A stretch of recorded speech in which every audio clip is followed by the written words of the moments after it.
Yann, le musicien, s'en revenait tranquillement chez lui après avoir soupé. Il avait joué l'après-midi et une partie de la soirée, et il était fourbu. Il avait fait ripaille et se voyait déjà bien au chaud au fond de son lit.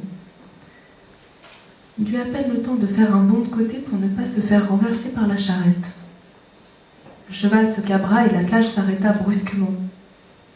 Le charretier mit pied à terre et entraîna Yann à sa suite dans la cuisine. Yann, interloqué, suivit sans bien comprendre. On lui avait toujours dit que le charretier venait chercher les morts. Or, il n'y avait que lui qui vivait chez lui, et il était bien en vie. Avec une infinie douceur, le charretier déposa la dépouille de la jeune fille sur la grande table de bois. Même ainsi, elle restait d'une beauté éclatante. Le jeune homme en fut ému. Il la reconnaissait.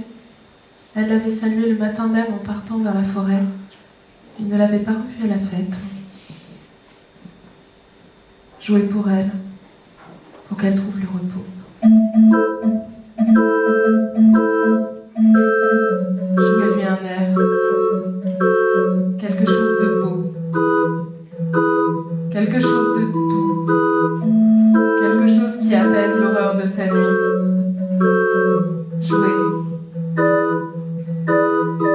Jouer jusqu'à ce que son âme revienne à elle, jusqu'à ce qu'elle rende son dernier souffle. J'ai encore une âme à emporter cette nuit.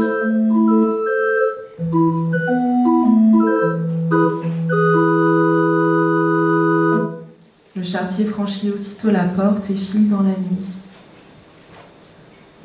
Il parcourt les routes et les chemins à la recherche du monstre. Sa rage n'a de limite que sa colère et la force de son effroi. Il écume la vallée. Enfin,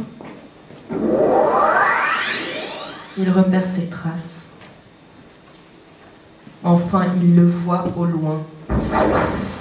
Sa grande silhouette qui se balance mollement.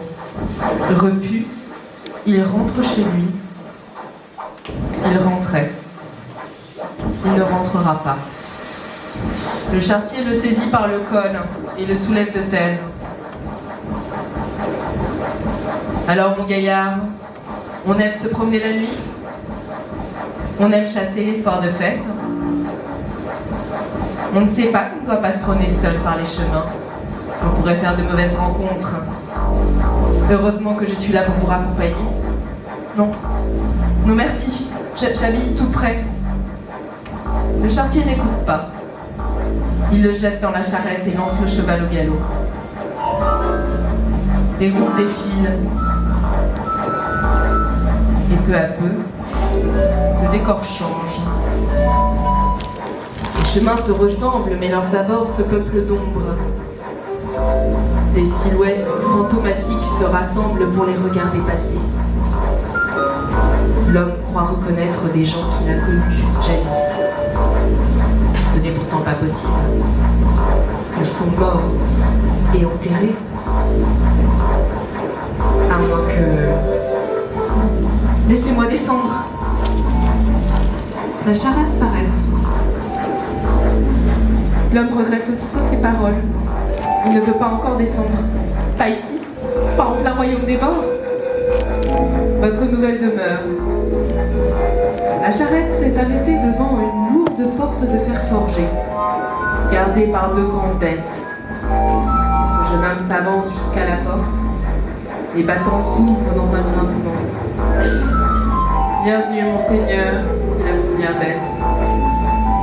Nous vous souhaitons un agréable séjour parmi nous, ajoute la deuxième. L'homme s'avance, et la porte se referme sur lui. Personne n'a plus jamais entendu parler de lui.